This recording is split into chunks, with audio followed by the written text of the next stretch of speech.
Welcome to Ad Psych Snack Time, brought to you by Intermark Group, a psychology-driven marketing agency. Picture this. You have an ugly painting, but it's in a beautiful frame. The beautiful frame is going to make that painting look nicer. Conversely, putting a masterpiece in a shoddy frame is going to make the painting look less impressive. The way it's presented makes all the difference, and the same goes for goods and services. Let's look at some scenarios. If a service provider had a 90% satisfaction rate, you'd think that was pretty good, right? Of course you would. 90% is impressive. Now what would you think of a product that fails to work 1 out of every 10 times? You'd probably be a little skeptical, huh? I think we all would.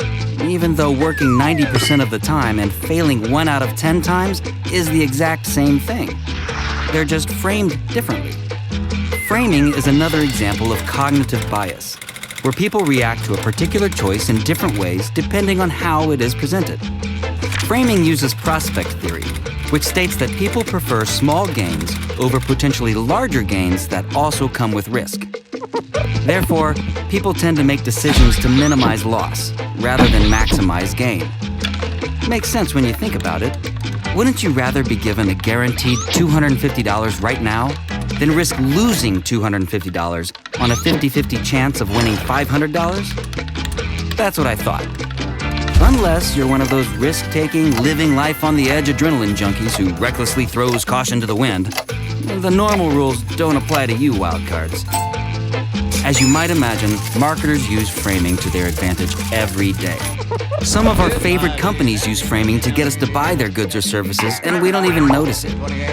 Most of us probably use a music or video streaming service like Apple Music or Netflix that charges a small monthly rate rather than a large upfront fee for the year. That's textbook framing.